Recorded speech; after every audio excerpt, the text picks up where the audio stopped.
Welcome into All Eyes on Cleveland on the Browns Film Breakdown Network, which is brought to you by FanDuel. My name is Brad Ward. The man next to me is Casey Kinnamon.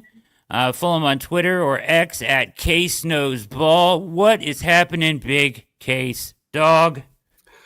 Probably a good thing we're talking now instead of yesterday. Yep, you were heated. You were a disturbed man. I was very disturbed. I actually got to talk a lot of it out with Jacob and Nick, so I've gotten past that. I did sports for CLE. I held my shit together today, and then now we're here. Good for you. Good job holding it together. You didn't go off on Dave. Yeah, Poor Dave. I didn't go off on Dave. Dave's a good man. He doesn't deserve that. He did not deserve both barrels that I had yesterday. Both barrels were ready. Yes, I could tell you were quite perturbed. Well, we're going to get into why you're so upset and see if I can get you a little fired up. Jason Runyon, what is up, my guy? What's up, fellas? Good to see you in the chat and everybody else filing in. Thanks for coming and popping in.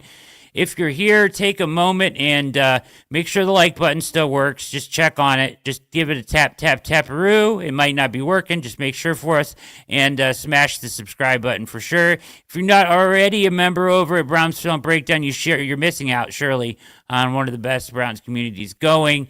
Get over there now.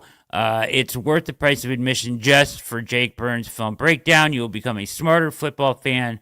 You will know more about your team. You'll know what's going on. I highly suggest you do it for the small price of a couple cups of coffee, maybe one big cup of coffee, depending on what you get. So there you go. Howdy. What's up, Nick? Good to see you. Thanks for stopping by, brother. A lot going on with the Browns this week as they're over in London. I don't have a British accent. Cheerio. I don't. Wait. I don't have one. Do you have one? No, man. No. Cheerio, mate. Good old London. That's terrible. I know. God, stop, Brad. No, that's so bad. Yeah, I don't know. I can't pull that one. The bit and did the whole thing. Yeah. Just in terrible British accents. Yeah. Dang. Shouldn't have done that. That was so embarrassing. All right, it's all right. We'll live. What's going on, Case? Listen, we know the news of the week. It's Gabriel week. It's Dillon Gabriel week. We've made the move. Well, we haven't made the move. The Browns have made the move to Dillon Gabriel, and I just want to start with. Let's just start right there with what you were so upset about. Why so upset, Case, dog? I mean, I'll give you my thoughts here in a second, but yeah, you were quite perturbed, Nick. What's up, Nick? Thank you for laughing at my idiocy. Why so mad, Case, dog? Because we put up with the most tight-lipped, close to the vest organization in all professional sports. Did you hear me and Jake talk about this? Yeah, I did. Yeah. Okay. All right. And we put up with it year round. And then the one fucking time it would behoove them to play something super close to the vest, they don't. They just announce it like, hey, Brian Flores, you're facing a rookie. Here's 5 days to prepare for said rookie. And I've even done the deeper dive since then and like seeing what Flores has done to rookies. This isn't encouraging news. What does it say? Well, since he's been the DC of the Vikings, he's 4-0. And those outings have been horrendous for said rookies. And none of those rookies were making their first ever NFL start. So that's something. I don't know. I think they fumbled that. They could have played it differently. And obviously it was going to come out. That you could have slow played it. I mean, we couldn't have sat through one more Stefanski press conference of, hey, we're still evaluating our options. We're going to play the player that gives us the best chance to win, and all the coach idioms that we hear every single week when he talks about every single other player that we don't know about up until kickoff, or his game, he's getting better every day. The whole thing. Yeah. Instead, it was like, oh no, we're handing the reins over to him. Could have been like, well, we're still sorting it out all the way up. Yeah, Jake made the point that the NFL may have some stipulation here about gambling stuff, where they like highly encourage you to get that stuff out there with the quarterback. Like you used to be able to do that. I don't know if there's any rules though. There's nothing written in place. Okay. And I'll say this: the line didn't move. It didn't. The line didn't move. No. And so we're doing it to do the NFL, getting their good graces. What are they going to do? Send us to London, then have us come home and go straight to Pittsburgh? Yeah, they've already done their worst. That's a good point. Man. Look, man, I would have been much happier if it had been tomorrow press conference, because Stefanski saw yesterday, travel. You don't see him on Thursdays, you hear him on Friday. If he wants to announce it on Friday, obviously but I just like the contingency of making Flores prepare for both players. Let it be ambiguous. Let it be up in the air. Correct. Instead of you've given a bullseye, and it's an uphill battle. This is we're talking about Brian Flores. It's they blitz 35.8% of the time. That is the second highest in the league, and I was surprised it was only second. And that number could get astronomical unless Stefanski supplies Gabriel with easy answers to the test on Sunday, because he's going to have to show him early that he can handle the blitzes, that he can recognize where the pressure's coming from. And it's also puts a lot more on your offensive line. You just know this: Brian Flores is a madman, and you're going to have to deal with it now on Sunday. Yeah, he's doing ridiculous things on the defensive side. They just run ridiculously exotic things that nobody else even attempts to try to do.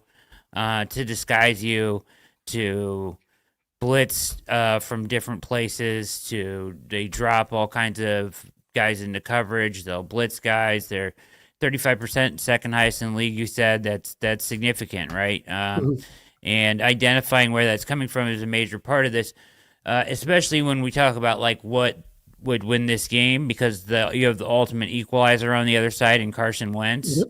A clean sheet. That's what you're looking for here. Yeah,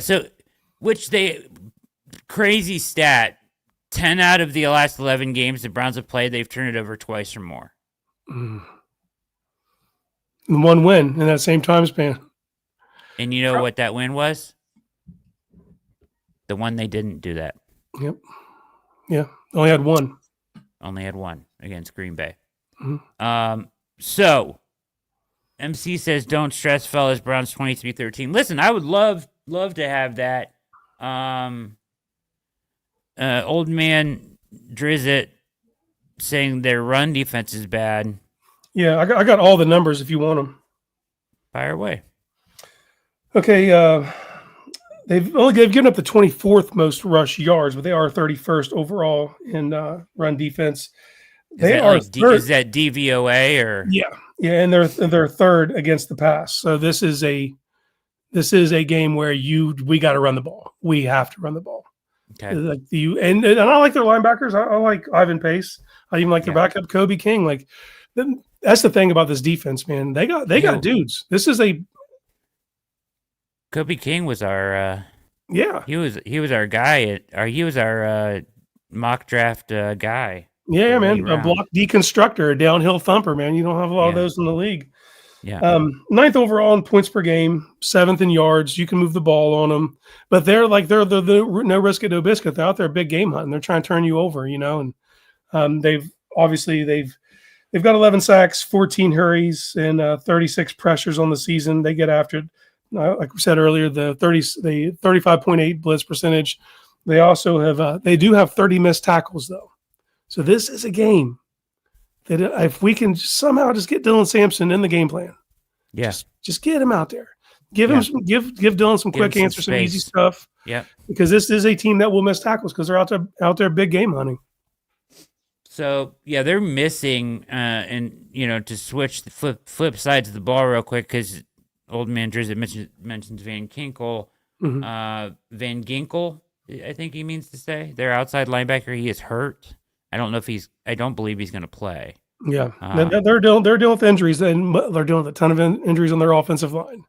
He's not going to play. So Vikings are out. They're down O'Neal, Ryan Kelly, and Donovan Jackson on the offensive line. Three starters. And Darisaw just came back, and he hasn't practiced yet this week. Yeah, Darisaw has not practiced. They're going to try to play him, it sounds like. Yeah. Van Ginkel will also miss the second straight game, third in 4 weeks. Kelly's backup, Michael Juergens, was down with the hamstring, did not practice all week. So they may start a UDFA at what, guard? Left guard. Left guard. Left guard, and they're playing a center who's never played center in the NFL. Yeah. So just saying. and you have Carson Wentz manning your offense. So, I mean, this is a very winnable game. But the formula doesn't change. It just has to be executed better, which is why I'm okay with the change at quarterback. Like, ultimately, are you okay with the change at quarterback? There's two different ways I can't to approach it. defend Flacco's play. He wasn't the only problem with it is like if I look at the Browns offense, and I have extensively, he wasn't the chief problem. The chief problem No. still exists. But No. you can't switch 5 offensive linemen out. You can switch a quarterback out and see if that gives you different results. You know, you can, and he gives you different attributes. Now he's limited, but he's limited in a different way than Flacco was limited. Flacco's mobility or lack thereof was a massive problem behind this offensive line. At least now you can start to move pockets. You can get in the boot game. You can attack the edges and some design runs to loosen things up and try to mitigate that pass rush. Yeah, MC. Yeah, so like this needs to be the quintessential. Like you're right. So you can come down on either side of this. Like I come down on. I probably would have gone with Flacco for one more week, personally, just because of Flores and because you have Wentz on the other side, and like you can win this game by not being the team to not turn it over. Yeah, just like, let Wentz beat himself. You could probably punt it all game long, lean on your run game. Take the throws that are there. Don't be the team to make the big mistake. They're going to make one at some point. I thoroughly believe in my heart of hearts that against our defense, Wentz is going to make a big mistake at some point in this game. Yeah. Especially with that makeshift offensive line. Yes. Just... If you avoid that mistake, you win. Yeah. You said it. As long as all the drives end in a kick, you're going to win this game. Kick, punt, play conservative. If there's something there, make the throw. Don't force anything. Throw it away. Live to punt on 4th down. That's it, right? Like, and I feel like with Flacco, they probably were better equipped. He's probably better equipped to see the crazy exotic things going on from Flores' defense and maybe identify some quick answers. Now, is there proof of that this year on film? No. He's not processing well. He's certainly not moving well. So I can't really argue the change at the same time. It's like, I want to see Dillon too. But now you're talking about him making his first NFL start against a Flores defense and a team that blitzes second most in the NFL. Can you simplify the game plan enough for him to give him some quick, easy answers, which also hasn't been there this year from Stefanski, really. There have been some that have been missed, but not as much as usual. That's my concern, though, because we're talking about a guy who is a point guard where he's just got to facilitate, get the ball out. But every team since Cincinnati has seen the game plan has just sat on those routes, those things that would be considered just the easy, quick outlet, get it out stuff. Yeah. So like you have to do something to make it look wildly different and make them respect you in the intermediate to deep game. So it loosens them up and those things become available. Because if not, they're going to do the same thing. The tape's out. Right. Isaiah Bond double move early, whatever. Yeah. Right. He's got familiarity with Gage too. Because think about the things he did in the summer and the players he was playing with Gage. And because of the wide receiver injuries, they're going to implement some of these things. And I'm actually probably unrealistically pumped to see Malachi Corley. Like, what is the plan for him? And furthermore, like to me, the whole thing is if you're switching quarterbacks, the plan has to be in place for Gage or for Dillon. And I think that like in my head, I look back to the Baltimore game and it went so bad. I told myself then, I was like, okay, they have to start getting concepts together for Dillon because he might have to come in mid-game at some point, just the way it was looking versus Baltimore. So you got to start building on concepts that you're comfortable with, Stefanski's comfortable with dialing up, and start building on these. Now, if you do that week over week, we're probably sitting at 20 to 30 concepts right now. And some of those have to be wildly different than what Flacco was running. And that could be enough just to be the tendency breaker, just to showing things that you haven't even ran yet. Because there's a portion of Stefanski's playbook that Flacco really wasn't able to operate, the mobile stuff. So that's what we need to see on Sunday. A small portion. I mean, the boot game isn't really working. don't a lot of teams have it figured out? It feels like they're all over it. Like, I don't know. I Yeah, mean, because is that what you're talking you can about? You're even talking about the boot game? well, yeah, boot game, rolling pockets, just Just getting the move in the quarterback pocket. attack Just the move in edge, the get it. pocket. But even then, Okay. with the boot game, even if it was Flacco, so even if he does, so he fakes it, he rolls out, he's throwing the ball. Dillon can tuck and run. He can go Yeah. get 8-9, get out of bounds. Like that's just Okay. that threat is enough to change the way the safeties have to play those kind of things. Okay. I'll listen to that. Is Miles available on Sunday? I would assume that he's going to play on Sunday. Yeah, and until I'm told otherwise, I'm banking on Was it. he day to day? He's day to day. They said He's got an which ankle. means- When did that happen? Limited participant on Thursday, so I'm guessing he plays. Yes, James. All right, we're going to go right down the line for these questions because there's some good ones here. Flacco wasn't the biggest issue, but he was broken by the end of the Detroit game. The wide receivers let him down too, but he wasn't seeing it. You're right, Brian. I 100% agree with you. Like, listen, he wasn't seeing it. He wasn't processing the field. He was too like the guy we saw in 23 processing wise, who was identifying things, finding open receivers, and taking shots down the field. It's just not there. But he also doesn't have any protection, and he has wide receivers that are helping him in no way. Well, that's just it. The first half, yeah, the first half he was lost. It was abysmal. The second half, he actually started to find some things and make some banging ass throws, and then they just let him down by dropping the ball. And it's like that was your one shot. He ain't got a lot in the tank. You know, 11 drops for this team leads the NFL. Well, if you think, I mean, just think, go back to the first game, and Fannin balled out in that first game, but he had a huge drop, and the very next play ends up being a drop that turns into an interception. You just see it snowball. And then finally, lazily tying. It's an interesting name. I like that name. Lazily tying coat. What do you think that means? Feel free to elaborate on your handle. Lazily tying coat. What does the game plan? Why does the game plan have to be simplified? Isn't DG the supercomputer? By the tone of this question, I might suggest this might be a shedhead, but either way, the answer is Brian Flores. Yeah. That's what I was just gonna say. Well, I would say this for any rookie: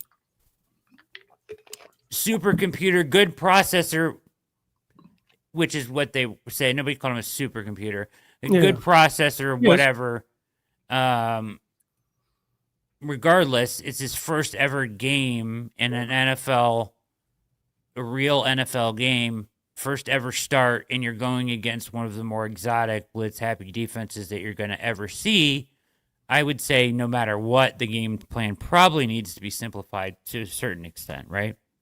Yeah. I mean, I'm also simplifying it to the benefit of trying to win the game. Like, I'm not just sending him out there to say, go figure it out. He'll be the Globetrotters. Because it's a winnable game, Case. Yeah. It's a winnable game because of what you're facing on the opposing side and because of the demons that you have on your defense.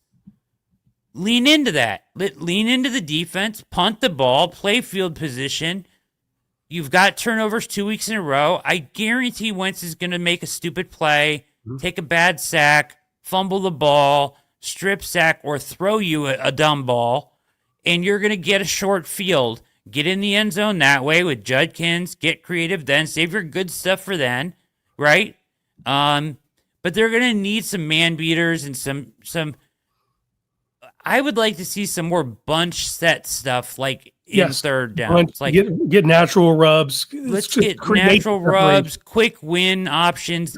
This is stuff Dillon can read quickly. Mm-hmm. If you give him a 1, 2, 3, off of trips, you know what I mean, bunch trips, natural rub stuff. It was working for them last week against Pittsburgh. It was working against Minnesota. Mm-hmm. They got a lot of quick, easy stuff on slants, natural rubs, stuff like that. Weirdly, their quarterback, what's his name, Aaron Rodgers, missed a lot of it too. Mm-hmm. But there was more there to be had. I'm just saying, like, not a ton is going to be there, but you can make this game plan more convenient for him. And we're talking about all the passing concepts, but at the end of the day, this is the meat and potatoes. You got to run the ball. Yeah, I'm talking. I don't want him over 21 attempts. I'm talking third downs. Let's you know. Yeah, no, those things have to be there, but that's it, man. Quick, it's bunch formations. It's creating natural rubs. It's creating the separation through play calling, through scheme. Like when this is another whole thing. When I'm talking about like what is broken on this offense, one of the things for me that I keep coming back to are these stale ass route combinations that we're seeing that haven't really evolved in 3 years. And defenses are seeing it, they're identifying it, and it's hard to get separation in this league when they can identify what you're doing. So I need you to muddy it up a little bit with the bunch formations. So much in-breaking stuff. In-breaking underneath, and people are sitting on it, and when your offensive line struggles, that stuff has to be there for you. With this offense, this is Nevada Ross. Thanks, Nevada, for checking in on the show tonight. You seem like a new name, so we appreciate you, brother. With this offense, offensive woes, Browns QB seems to be losing a war of attrition. I think Flacco needs a break. Look at this season as 4 quarters as far as starting QB. Yeah, I'm all for that. Like, I'm all for. It's unfortunate for Flacco because it wasn't all his fault. It was those were a lot of team turnovers, I would say. 4 out of 6 were team turnovers or on the wide receivers who can't seem to stay on their feet very often. They're on the ground a lot. On the ground a lot. On the ground a lot. Awful lot. I would like to see a percentage of stay on your feet, buddy. And Tillman. When watching Jake's film playback, there's like off the side of the screen, you just see Tillman's legs flying up in the second quarter. Like, why are you on the ground so much? They're all on the ground a lot. Bond's on the ground a lot. Tillman's on the ground a lot, and obviously Judy seems to have an issue with his footing quite often, doesn't he? Yeah, it feels like it. Feels like an awful lot. When I'm just breaking down the offense, like if I'm cool with the running backs and the tight ends. Yeah. Everything else feels like it's failing right now. Yeah, I won't go with that. It's failing right now, but I'm not ready to give up on them. No, I'm not planning on anything, but your playmakers have to stay on their feet. Be an athlete. That's what you got to do. Are they in trouble because the blind side is the right tackle now? Well, who's going to be the right tackle? Levinson or do you expect Cam Robinson to play? Let's ask that question. I do. I'm not putting any expectations on it. I'm hopeful, but I'm not expecting anything. I know he practiced. That's a good sign. I think he plays. That'd be dope, but we're wish casting. I hope you're right. We have nothing. You might be wish casting. I read an article that made me feel like he's going to play, based on Batonio's comments. Good. I didn't listen to any of the player pressers. I listened to the thing that happened earliest, and then I didn't have any phone service for the rest of the day. So I'm semi-wish casting. No, don't get me wrong, man. He's an upgrade, and he's not a problem-solving upgrade, but he is definitely an upgrade from what you're putting out. He's better than what you were putting out there. Yeah. Cornelius Lucas. Yeah, I mean, look, man, you're taking a chance by signing a guy who's that age. He played well last year, so you're going off that, but it's just not there. What are you going to do? Nick making the point that rookies are making all the plays. Heather, what's up, Heather? Good to see you here. If Conklin plays, we'll be okay. Yeah, I mean, I'd love to get Conklin out there.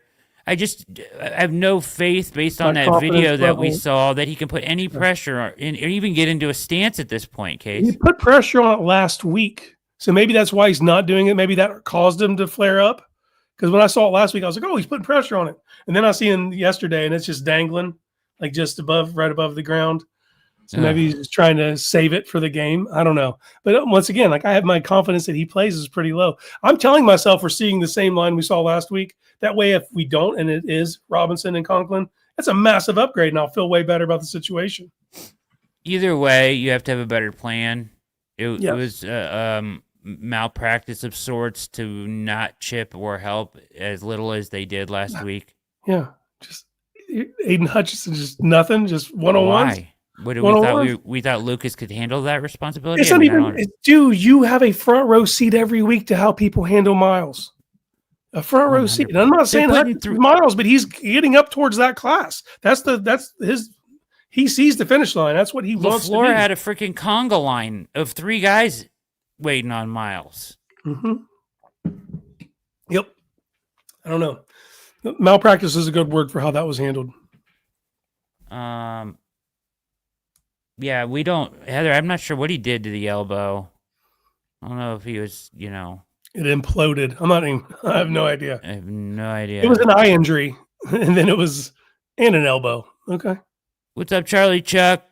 Good to see you, man. I'm hoping, I feel good about this week, man. I felt good about, listen, I know it's weird week to feel good about it because we have a new quarterback, but I had a good feeling going into Green Bay, and I talked about it.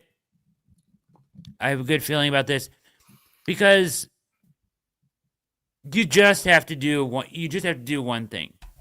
Just don't make the big mistake. And I know that's easier said than done with this team because they continually do it. But I think Gabriel, maybe the switch, you think you get a little bump in your wide receiver energy play.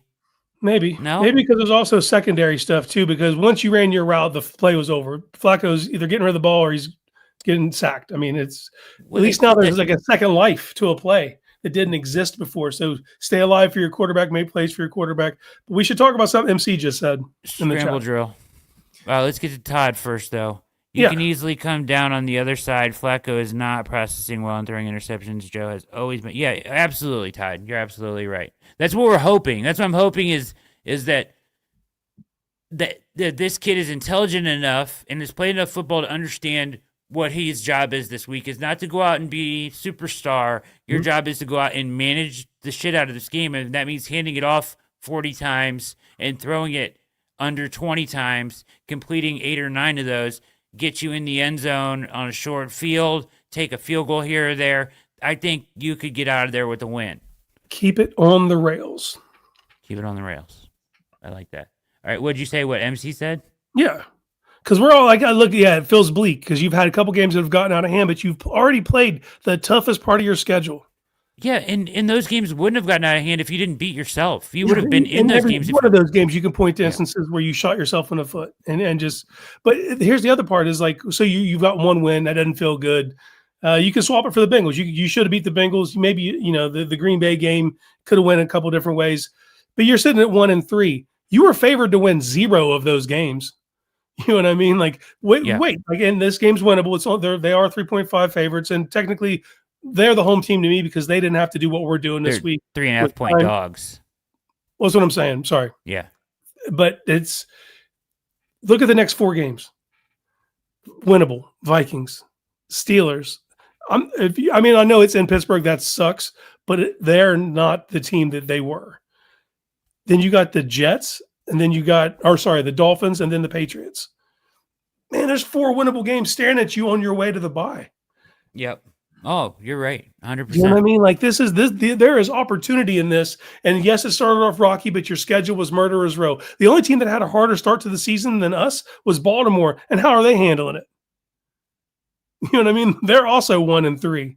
And they're losing major players now. So we'll see how they can hold together. But the AFC North is wide open. It's wide open. Winnable games right in front of you. It's wide open. It's not unthinkable to think that you can get to this bye at 4-4. It's not unthinkable. 1-3. You split one of the next 2, and you will be favored against. I'd even take 3 and 5. Really.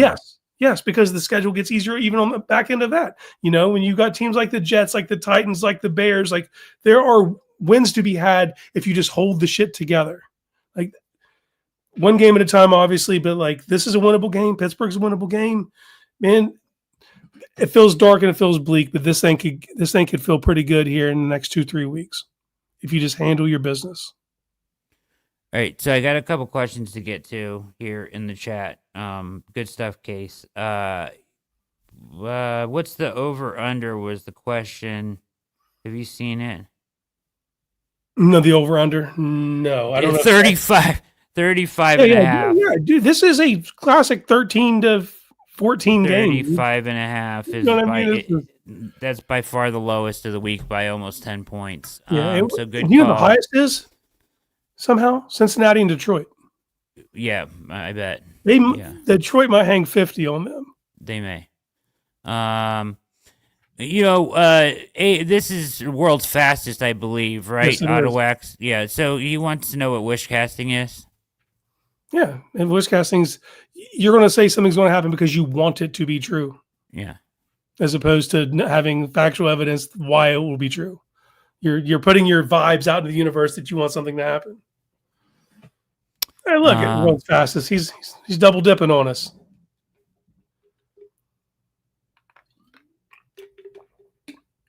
All right, hold on. Charlie, thank you.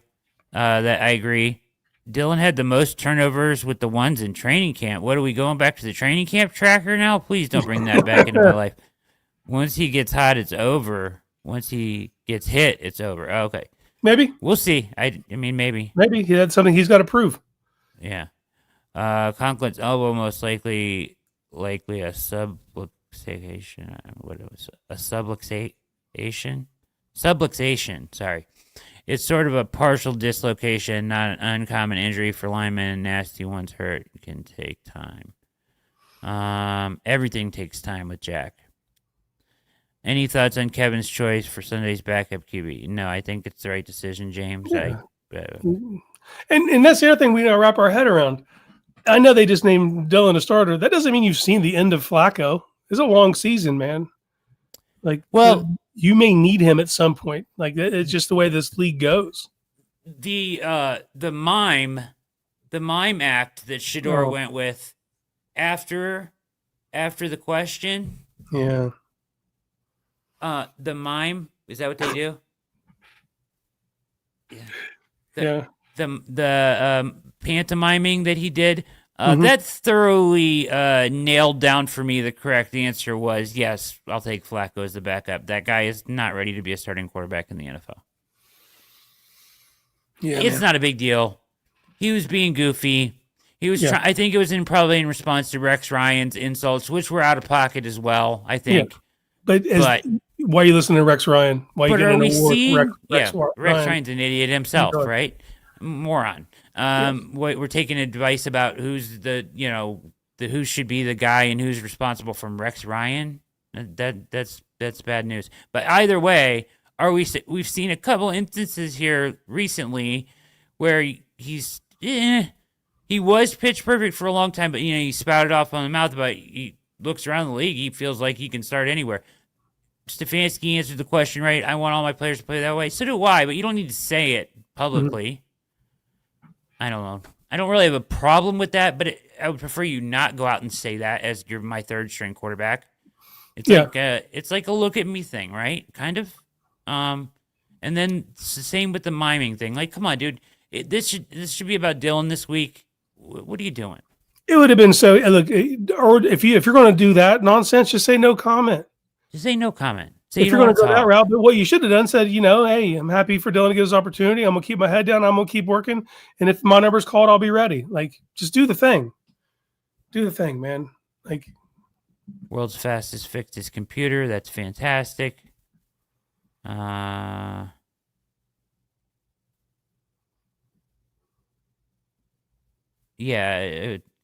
agree, Heather. It had to be Sanders, Flacco, or Flacco. Sanders isn't ready. If Dillon loses, Flacco can come off the bench, man. Like, he knows enough to not fall apart in that, as a backup. It was stupidly immature. Yeah. Yes, Keith. They lead the league in drops 11. He's damned if he does, damned if he doesn't. And it's like, or just say no comment, then nothing happens. Yeah. Because in a situation like he's being put out to talk to the press, like on a podium, and he has to speak. If he goes full mime, I will buy a 12 jersey, says World's Fest. Okay. All right.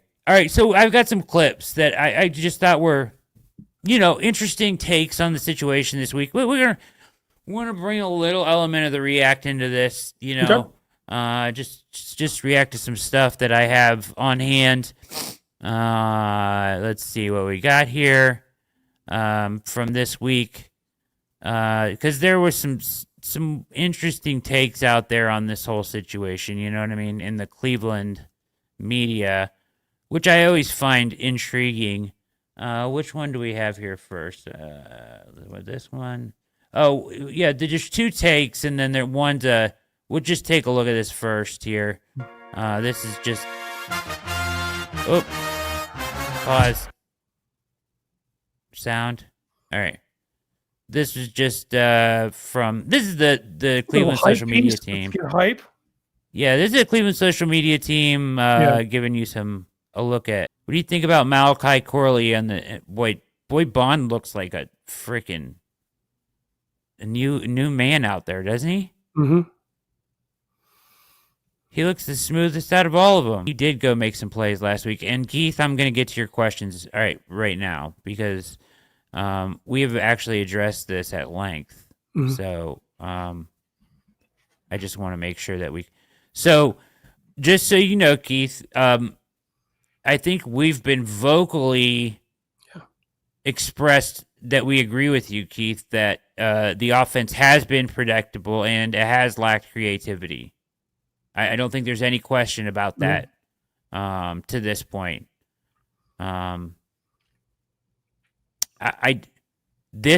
saying this move to Dillon should end his regime? I don't know about that. I don't know if doing it right now does anything. But go ahead.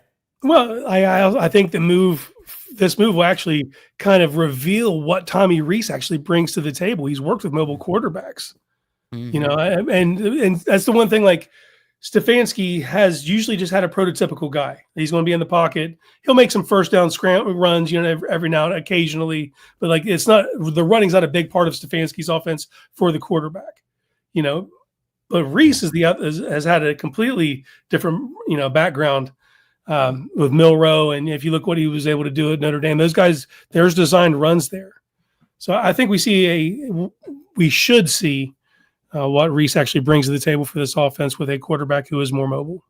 Yeah, I'm not arguing, Keith. I'm not arguing with you there. I do think they've been predictable and they have lacked creativity. And I would like to, I get this a lot. Like, why are you still a fan of Stefanski? Because I do think he's a smart quarterback or a head coach. I do think if he got even quarterback play, he would be better.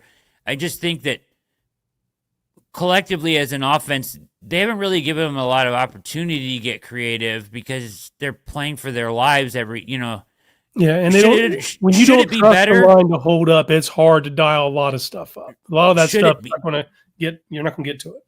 Should it be better like last week with the chips and everything? I mean, I can be critical about what I think there, and I do think he has lacked creativity when you need to get super creative here with this offense, especially right now, to maybe get it jump-started a little bit or find some different answers, do some different things. And they've been very predictable. So but I don't think he should lose his job quite yet. Njoku isn't being utilized. Why is it? I watch other teams' games. Guys are being schemed open. Cleveland is lining up and expecting to beat the man in front of them and not getting it done. Sort of solid. Njoku also is moving like an elephant at this point. He's so slow on the field. He's not getting separation like he has to. So you can't put that on I can't put that on Stefanski because Njoku, he just looks so slow out there. He's not moving. He's not getting open. Fannon's getting it open, and he's getting the ball. Mm-hmm. Yeah, Njoku's mobility. We're going to find out that he's injured. There's a lot of other things that are happening. He doesn't look the same physically. And I'm not throwing stones here. Like if I looked like him, I still wouldn't wear a shirt. But he does. If you just go back and look at tape from 2 years ago, his build has changed. He's more lumbering, and it hasn't really even transferred to his blocking. Like you get bigger, you think he's not as blocking as well as he has in years past. So there's a lot going on there, and it's unfortunate because he's in a contract year. He needs to play well. He's in games. I don't think that works that way. If you have two quarterbacks, you have none.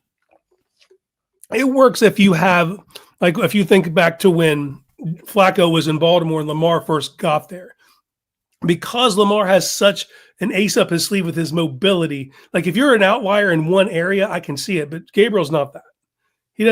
He's an accurate guy who can process well and he throws good anticipatory balls. But he doesn't have one calling card. It's like, you got to get a guy on the field just to expose this one element of his game. That only works in those situations or if you have like a Taysom Hill or somebody that can come in and run Wildcat or something. That's not what this is. This is a high-level game manager is what they're hoping. There's no need to be a smart ass, Keith. We know what packages are. I understand. I'm just saying I don't think that the 2 quarterback, rolling out a 2 quarterback thing is the way to go. I think you name a starter. Yes, they did bring in. Is that Thomas an example Rupp. of something that worked out Is well? that an or example of a there? success story, Keith? Yeah, I'm confused about that why was that's wildly unsuccessful. But yeah, but no need to be a smartass, buddy. I appreciate you being here and all your opinions and everything, but no need to be a smartass. Yeah, you are. You are. It's called having pack. You don't think we know what packages are in the NFL? We get it. You don't like Kevin Stefanski. That's fine. All right, so you are entitled to your opinion. He has not been good this year. He is giving the crowd that doesn't like him ammunition this year. So yeah, he certainly has.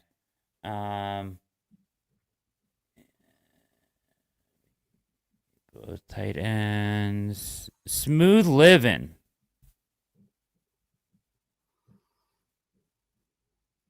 Love that name. Kevin boxed himself in with the way he handled the situation. Hope DG does well, but if you need both tight ends,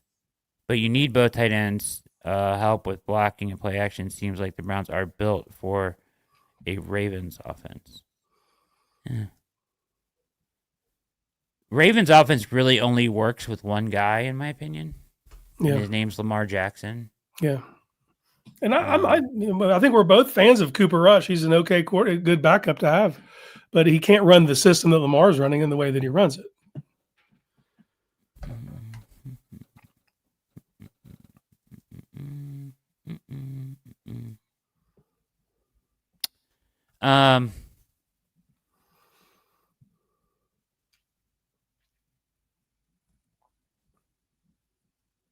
Just reading what McLaughlin is saying here. Stefanski isn't telling his line to whiff. Stefanski isn't telling his wide receivers to drop balls. Stefanski isn't telling Flacco to go look shell shock. Great point, McLaughlin. Great point. Fantastic. My beef is he's not scheming guys open. That's my issue as well. And that's my beef. Or being more creative, or last week giving them a chip option. Yeah, so I'm going to put on this next video because I'm being yelled at from the background. Breaking fourth wall here a little bit, but that's okay. We're going to go to the next video. See what you think of this case, dog. What game plan going to work with this shot? The game plan that's going to work, McLaughlin, we already went through it. Hand it off 40 times. Yep. Keep it simple. Quick, easy reads. Only throw the ball if you're sure that you can complete the pass. Otherwise, throw the ball away, take a snap, run with it, whatever. Live to fight another down. Punt the ball. Don't make the big mistake and let your defense beat the crap out of Carson Wentz. Turn him over. If they make the first big mistake first, I think you can win. That's and don't panic because they have excellent skill players. So they could break one. I mean, they Addison and Jefferson, even Mason, Hawkinson, they got good skill players. So don't panic. Just stay the course. Don't beat yourself. All right. Here's some thoughts from Anthony Lima and Andy Baskin, 92.3. The bigger question is the Shador question that's looming. What is the Shador question? You can't get to Shador until you go to Gabriel. Well, that's not going to happen. And that's what I'm saying. We got to find out. And what if? But here's my point. That's why I don't understand why we're sticking with Flacco. The Shador question is... I brought this up before. Guys, if you're going to go to Dillon and Shador's got a chance to play at some point, why wouldn't you just let Joe go? I like Joe. The only Shador question that anybody should be asking is, would they go to Zappy before they'd go to Shador? And I think the answer is yes. They do not want to see Shador Sanders anytime. It's why every day there's a new leak coming from that building about how unprepared he is and how he's walking around the building, not doing what he's supposed to. You think the Rex Ryan thing that came out the other day just came off the top of his head and he made it up? No, that's what everybody has been hearing. Darryl Ryder sat in your seat yesterday, said the exact same thing. Shador Sanders, you guys can make it the focal point of the YouTube chat, and we appreciate all of you guys for tuning in real time. The numbers are off the charts. But YouTube, the fact that you guys are investing so much time in a guy that was the 4th string quarterback before they traded away the guy they really wanted to be the starting quarterback should tell you all you need to know. Your dude fell for a reason. There is a reason that you guys thought he was top 5 and the rest of the league thought he didn't belong in the NFL. You guys were wrong. Everybody in the NFL was right, and there's a reason they were right. How do we know? We haven't seen him play yet. How do we know any of these guys? Well, let's talk about all the rookies in next year's draft class. Okay. I'm in. I'm just telling you, this fan base wants to see Shedeur at some point. He's not wrong about wanting to see Shedeur at some point. Yeah. But, like, no, you're not going to play Zappy over Shedeur. That seems ridiculous to me. I heard that a lot today. They're not, if they do that, that's insane. I would have an issue with that, wouldn't you? Yeah. No, like, because if you get to that point, you're already doing the experiment part, right? Yeah. So you might as well see what you have in the kid if you get to that point in the season. That's the reason the reason I didn't want them to go to Dillon so quickly is because if this goes south now, then you punt on the season quicker than you would have, but it's a long, dude. When's the last time a 3rd string quarterback in Cleveland didn't play? At some point in the season. No, he's gonna play. That's what I'm saying, man. So like, it'll happen. People need to quit rushing it. Like there's a reason he's that far where he's at on the depth chart. I just want him to keep working. Because I'm nowhere near punting on him as a quarterback. Like I don't want the shenanigans that come along with it. At the end of the day, the kid that I watched play at Colorado has something. And even he no doubt has talent. You know what I'm saying? So yeah. Let him realize that. They need to be nurturing that. They need to be working with him, getting him ready, because you are going to probably see him at some point, unless Gabriel wildly takes off and you're in a Russell Wilson situation, which is a great situation. So yeah. Unless he does that, which is great. I mean, then you're gonna see Sanders. He should be next. That's a lie because they would trade or cut it. They're not gonna trade or cut Sanders, and I don't think they should get rid of Joe. He's your team captain. What does that say to the rest of your locker room? At least not right now. If you go into full tank mode in week before the bye week, then that's fine. But then everyone's gone anyway. If you get to that point before the bye, everyone's gone. Right. And it might not be in the season, but in the season, they'll have to clean house. But here, I like Joe being the backup because you can bring him in mid-game. Now, if something were to happen to Gabriel and he's going to miss 2 or 3 weeks, do you have a week of preparation? Then I could see Shedeur getting the start with a week of preparation instead of having to come in mid-game. Jason Runyon saying that Shedeur will fall 2 feet on his face.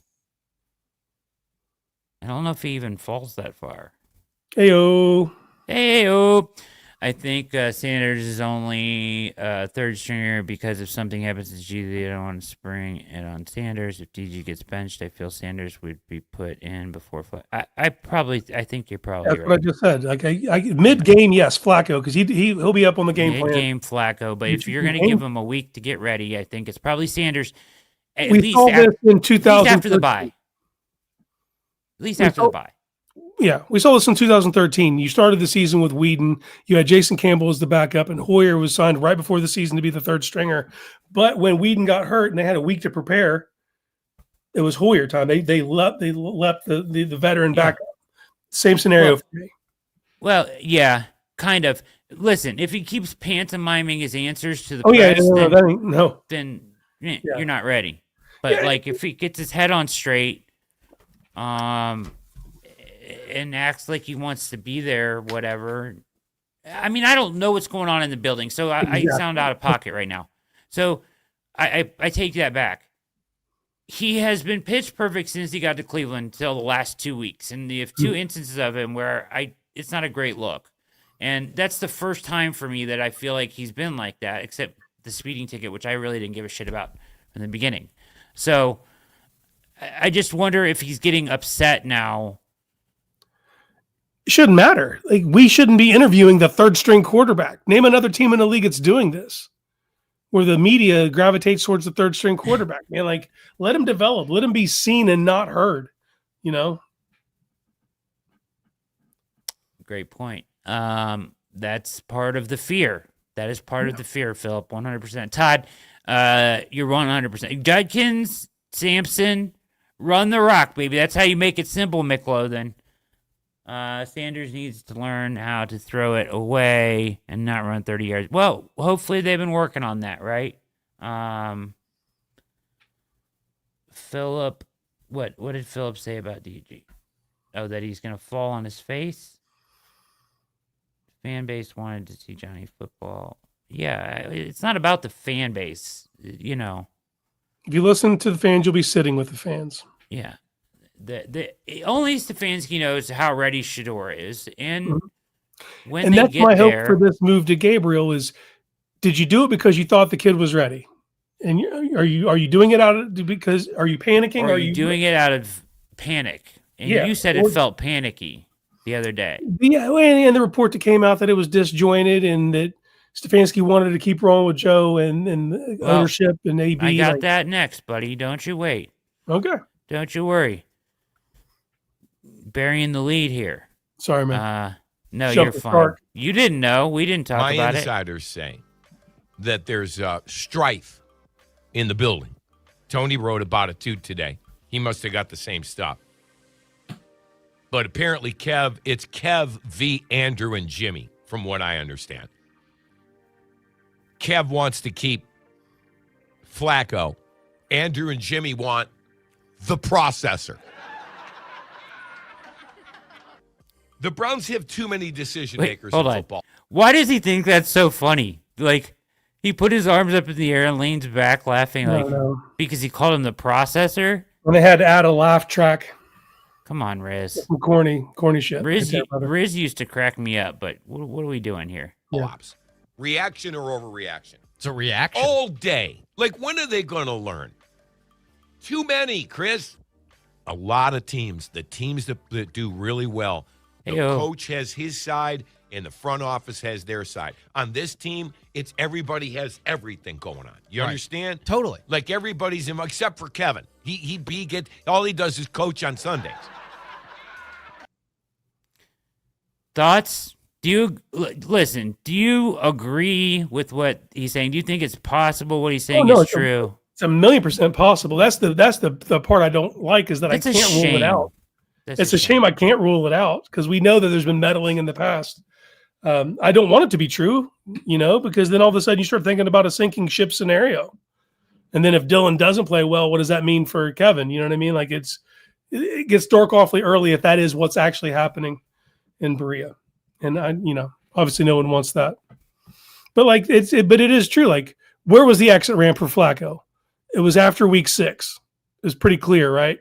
There was a clear exit ramp to make the transition. Oh, that's what we said from the beginning, right? Yeah, right. We've been on this train.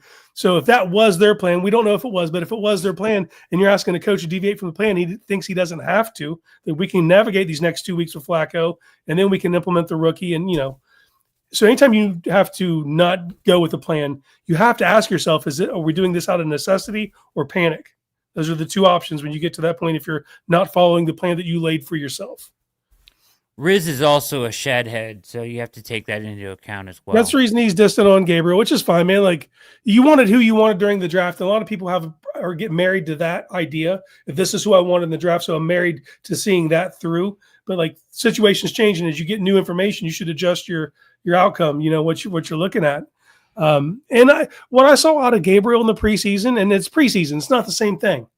But I did see a processor. I did see someone who was able to evaluate quickly and get the ball out, disseminate information, and act upon it. And he was mobile. And we even seen him he had a sprained ankle at one point. You know what I mean? And he was still out there making those same kind of things happen. So hamstring, I think, right? Was it a hammy? I just remember he was limited mobily. Yeah, he slid on a couple of plays where he could have definitely ran for like 15 yards in the preseason because he was dealing with the hammy still. Yeah. So it's a question of, for me, can you keep it simple? Can you do that? Can he do that?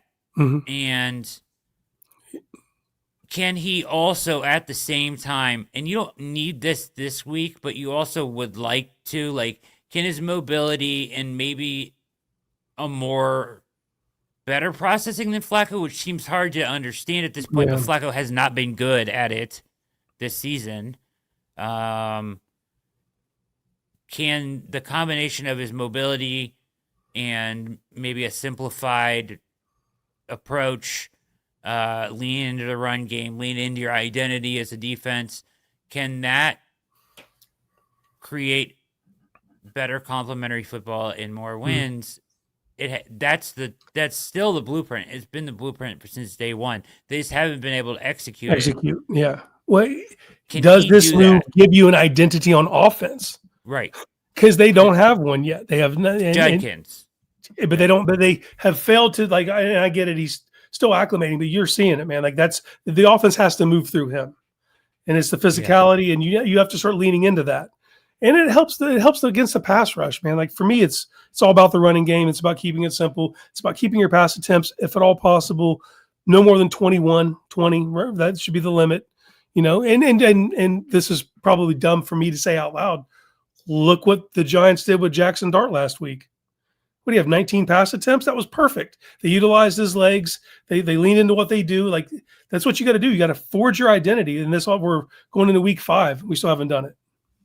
Facts. I am excited to. Yeah, me too. Listen, Isaiah Bond is something you can feel good about. Like, I did my takeaways from last week, my positives. It was Bond. Mm-hmm. It was, who else did I say? I forget. Somebody else on the offense. And Judkins again, probably. Fannin still. Mm-hmm. But on defense, it was Miles Harden. Yep. He stayed with Amon-Ra St. Brown way more than I thought he would, brother. Way more than I thought he would. There was a couple times deep down the field, I'm like, that's 26 in his hip pocket. That's and then Amon-Ra was a speed demon, but we've had enough problems at the slot that you got scared. There's one weakness on this defense that we were worried about. That and me a little bit about Ronnie Hickman, but Ronnie Hickman's been playing good ball. Mm-hmm. And he doesn't leave the field. And Harden had his best game of the year. Mm-hmm. He's a willing tackler. He sticks his nose in there and he tackles. Yeah, he plays nasty. He plays hard. And he was pretty good in coverage, dude. PFF gave him a 75, and they don't give corners good grades for nothing. Not that that's a reference point or anything, but the film tells you that he was better as well. So. Can I say one more thing about the identity of the offense? Yes, please do. Okay. So think about that drive last week. And so Judkins is really loosening up the defense, starting to get 5-6 yard carries and really being physical. And then you hit a pass to Bond where Bond kind of bells it out. It's an underthrown ball. He makes a phenomenal play, 30-yard gain, longest gain that we've had in the passing game all year. And then they immediately got away from the running game after they got that first down. You know what I mean? Like, you got to establish the running game and stick with it. Yeah, like they immediately got away from it. It was like it was starting to work. It loosened the D up. You get a big pass, and then you immediately go away from it. You have to stick with it. That's who you are, for better or for worse. There was a couple of series there where there was no runs, right? Like, it was, and I understand if you pass on first down, you kind of set yourself up for that in the NFL occasionally. Like, I hate pass on first, run on second. It's the worst feeling. I hate that. But you can't be so predictable. But like, that's where I'm asking Kevin to be better, because he used to be so good at playing one call off the next. Yeah, sequencing. His best coaching was when he was sequencing at a high level. Mm-hmm. And that seems to be missing from what they're doing right now a lot. And I'm not saying it's all his fault. The runs look like runs and the passes look like passes. That needs to be muddied up. Yeah.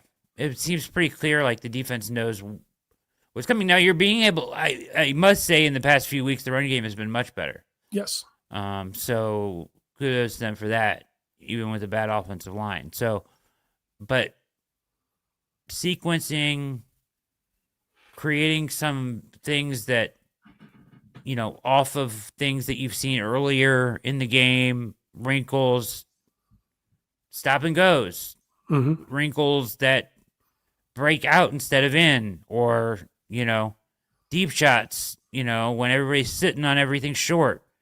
Can you keep a guy in and protect long enough to take a couple shot plays, I think would loosen things up a little bit as well. But you got to avoid that mistake. Barking Brown said, "This is the way." 150 for Judkins and Sampson combined, I'll say. Sacks of Wentz. He got sacked six times by Pittsburgh. 0 offensive touchdowns for the Vikings. Let's get a crazy. It's not crazy. That's not crazy. No. That is not crazy. I think that's very realistic. And you said a name there that we need to circle back to, and it's Sampson. Like he's been out of the game plan for 3 weeks straight. It feels like you got to figure out a way to get a playmaker like Sampson the ball. You have to. And I know they're like, okay, well, he's not good in pass protection. Okay, cool. You know that. You can run some 2-back sets. You can motion him out. You can try to get create mismatches with linebackers. Like you have to find ways to get your playmakers the ball in space, especially if you're looking at someone like Gabriel who just needs to facilitate. I think Sampson would be an excellent addition to a game plan this week. Yeah, I would love it. I hate to do this because I'm not a huge fan of him, but Jerome Ford has actually been pretty good in pass protection and when he's gotten the ball in the pass game. So I can't complain too much. The problem is that Sampson is a weapon at a different level. So there's a bigger danger alert for the defense if Sampson's on the field. You've got to get him involved somehow. The problem is he just can't pass protect very well. But at some point, just get him in the slot. Yeah. Motion him out of the backfield. Empty him, go 2 backs, empty, get creative. That's where I'm asking him to get more creative. If you're going to run a tunnel screen, do it with Sampson somehow, right? Or whatever,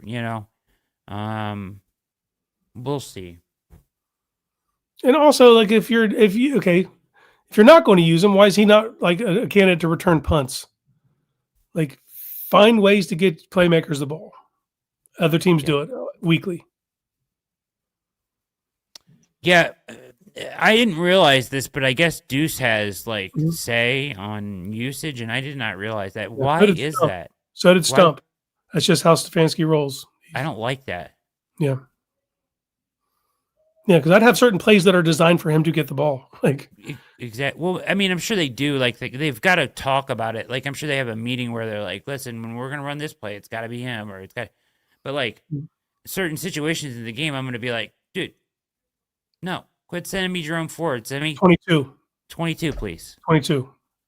We're gonna get him the ball on a little flare out here. You know what I mean? He can chip somebody and get out, right? I mean, he can do that. Yeah. Yeah, you don't want him standing on the barrel trying to take Ivan Pace on an A-gap blitz. I understand. Right. But there's ways you can work around that. Yeah, you can have him out, chip and get outside, and then now there's a weapon there, and you're creating a conflict for a linebacker, that's covering the curl flat and him, right? I mean, or a nickel or whoever's there, right? So, thanks, Smooth Living. Thanks for stopping by. Make sure you check on that like button. Make sure that it's working, the light's working, and subscribe on your way out, brother. Thanks for stopping by. We have had all this success with 2 tight ends. Why in the world would we have so much trouble with pass pro? We're not running 2 running backs. Sampson can chip, go in motion, slide and slot. Why not? Yeah, I'm with you, brother. Word right there. up. Thanks, Smooth Living. Come back, brother. All right. We're over an hour already. Time flies when you're having fun. Great conversation. Great job, chat. You guys are the best chat in all the land, as always. Very astute, smart, great questions, great comments, all of you. You watch anything this week? No time? Yeah, man. I'm up to date on Peacemaker. I got another episode coming out tonight at 9. And I am down to 1 episode left in Untamed.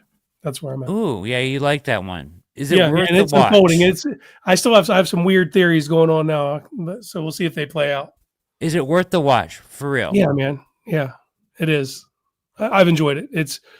And my wife actually got me on one the other day. She said, "So I think this is happening." And now that she said it, like it's the way it's unfolding. You know what I mean? To like how deep this actually goes. Really, I may have to revisit it. Yeah. The first couple episodes, you're like, it's hard because Eric Bana's character is not real likable. It's like he's very prickly, and it's like, who am I rooting for in this type thing? But yeah, as it's unfolded, it's going pretty good. You seen any of Task yet? No. No Task. No, but I do have HBO Max on my phone now. Yeah. I didn't before. Don't know why. So that'll be weird. Yeah. Who's your provider?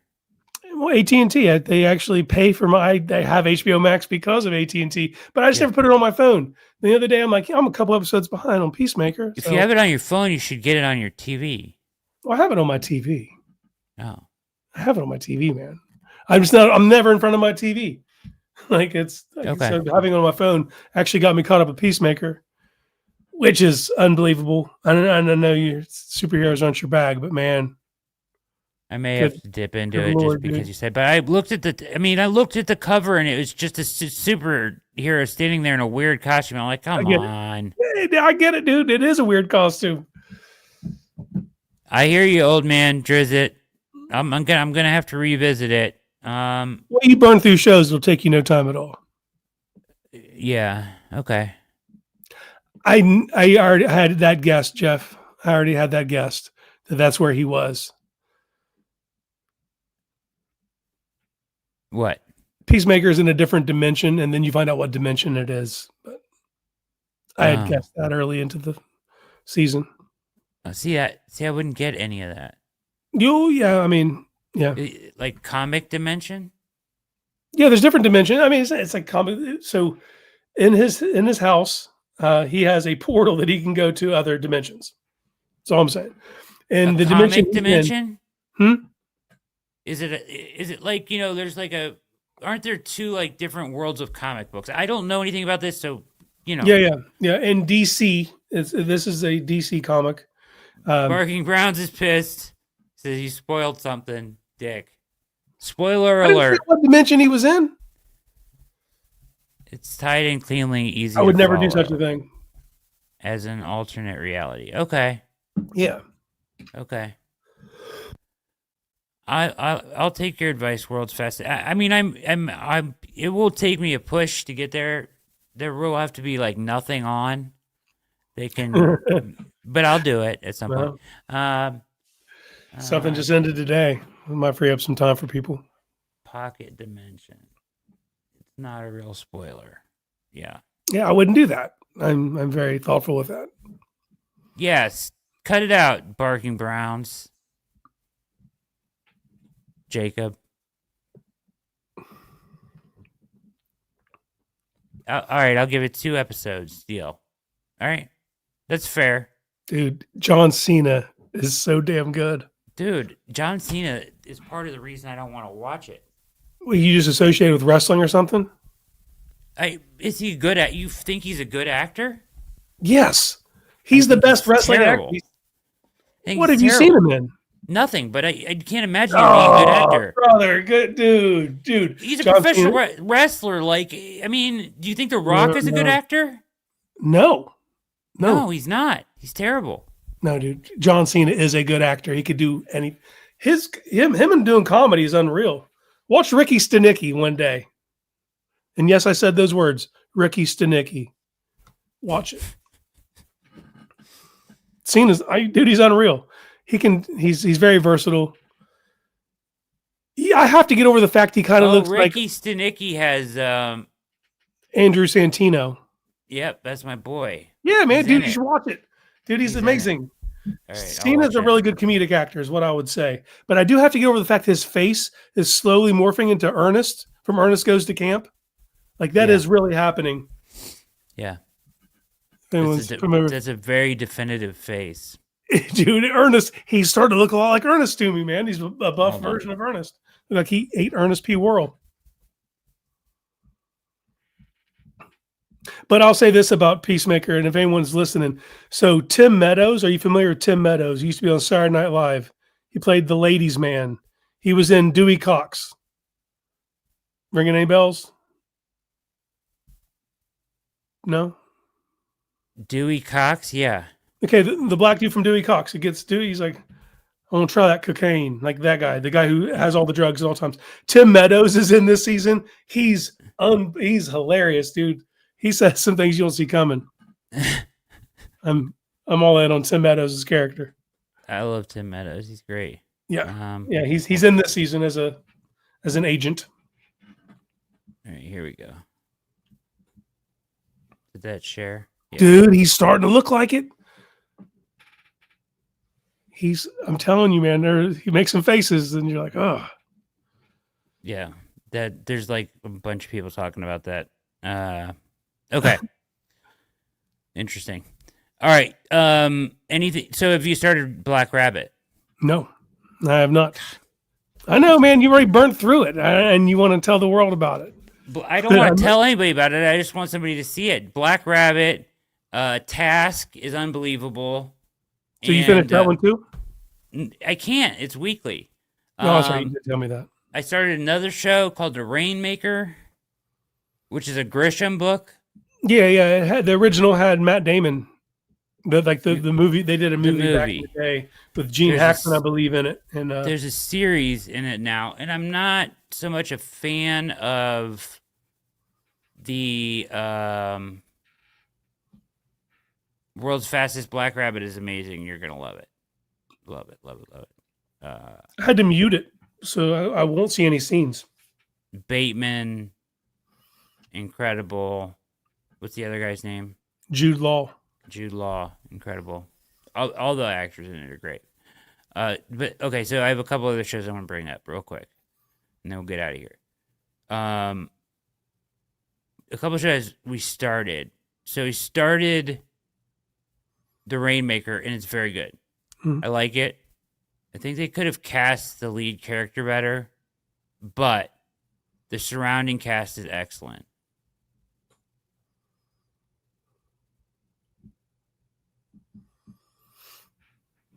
Okay, another endorsement of Untamed. All right.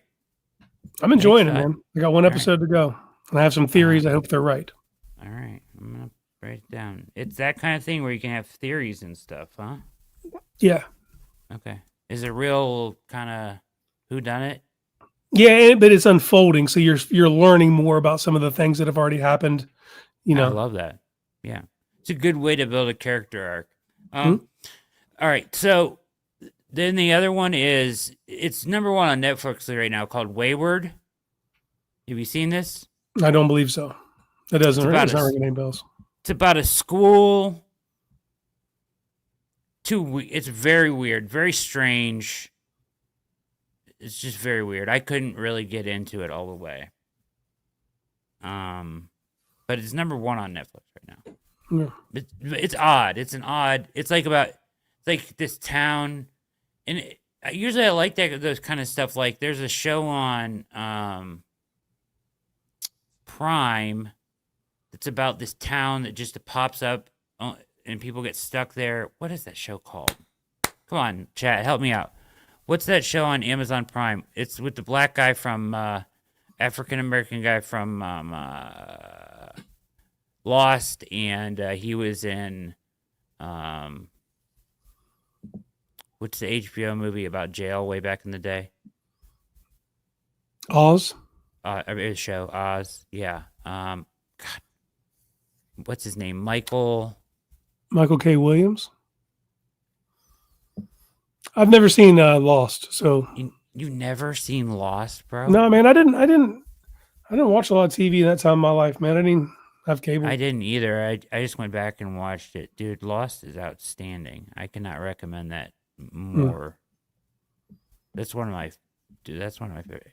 Harold, that's his name. Harold. I thought his name was Michael. Harold Perenio.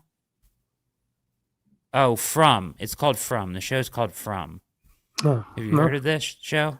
No, it was on Prime.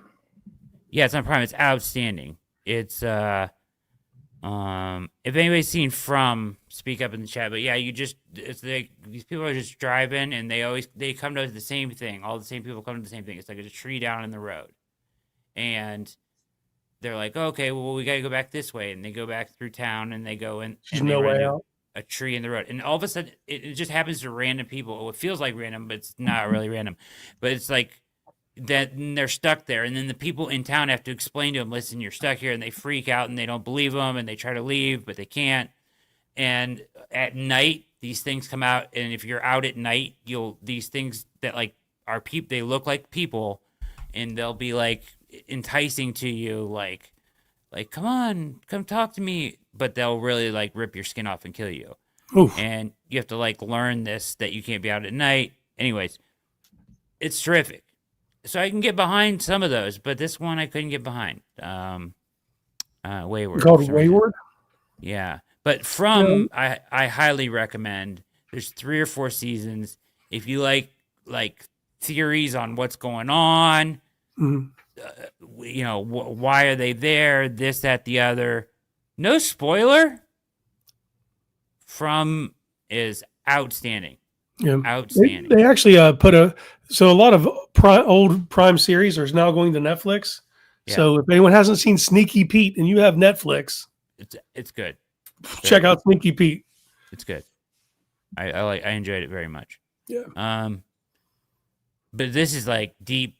You would like From a lot. It's hardcore. It's frightening too. Good acting, great plot, great world they kind of create. It's our world, but it's like a world where there's a city that nobody knows about that you just pop up in. Nobody's ever made it out as far as they know. So, I won't say any more because I don't want to spoil it, because you should watch it someday. All right. Last show. Have you ever heard of a show called Condor? I believe you brought this up. I brought this up last week. Condor, MGM Plus, spy show. Not the Fassbender one. I believe it's this is the one that I spoiled myself on because the guy's dead. Yeah, the dude's passed away. Yeah, who was that? Bill Hurt. Oh, William Hurt. Yeah, but who was in the chat? Was that Austin or something? Who was in the chat was making fun of me because I spoiled the show on myself. Anyways, really good. I've watched more. I'm into the second season. It's tremendous. I highly recommend that. It's available on Amazon now. MGM Plus made it really good. Yeah, I haven't really dug into MGM Plus. Well, it neither do I. It's just part of Amazon. Yeah. Or I think it's also a part of Paramount Plus. So I think you can get it either. Little bridge there. But I forgot about From. So I'll say if anybody out there is seen From, it doesn't look like anybody has. But it's excellent. So I highly recommend. That's one you should watch because you could binge watch it after Black Rabbit and Task, which is that's where I'm at. You might as well wait. We reconvene. I need to have at least seen the first 2 episodes of Black Rabbit. That's what I'm holding myself to. Just wait on Task at this point until it all comes out. Well, by the time I get through Black Rabbit, it probably will be.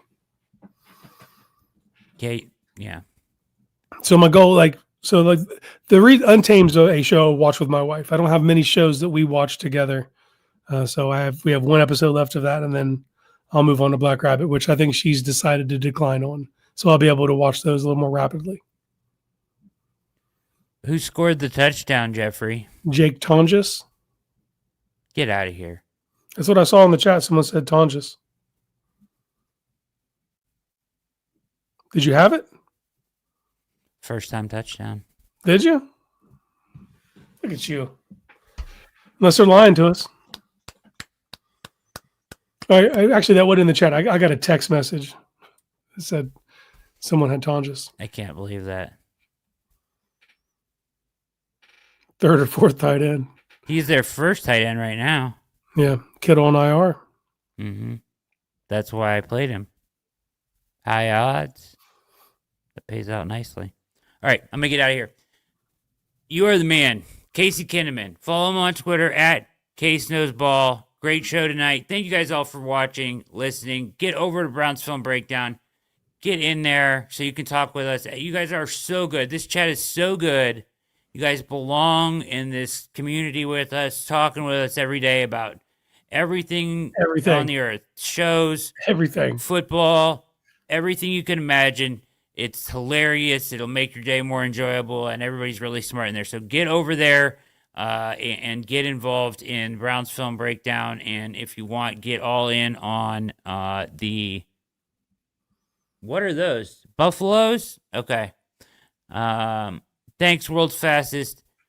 Get in on the Founders Chat or the regular chat if you're in Substack, but become a member. You won't regret it. You will enjoy football more, and you're good, Data Storm. Appreciate you, man. And come back and watch. Yeah, we appreciate you, brother. And if you're not over there at Browns Film Breakdown, get over there and subscribe. The link is in the description below. Any parting words, Case Dog? No, I mean, I'm still holding out for a game where 3 different rookies score touchdowns to set an NFL record in the same game. Browns. And we have more candidates now with Bond too. So Bond, Fan, and Sampson, Judkins, 3 of you. Let's get 3 of you in the end zone. Guards next year. Yeah, you're right. Data Storm. Listen, Carson Schlesinger flying up defensive player of the year odds at FanDuel. Yeah, he's a stud, man. Swesh is a stud. Swesh is the real deal. I think he will. If we can only get the Swesh JOK combo, oh my gosh. Yeah, I don't even know. Oh my god. Are we allowed to be that athletic? Is that against the rules? I just got very excited. Yeah, look, Brian, yeah. Gabriel running touchdown would also fill that bill. Yeah. Scoring touchdowns. Let's do it. Yep. All right. That's it. Browns Film Breakdown. All Eyes on Cleveland. Casey Kinnamon, I'm Brad Ward. Thanks for watching. Hit like, hit subscribe. We are out.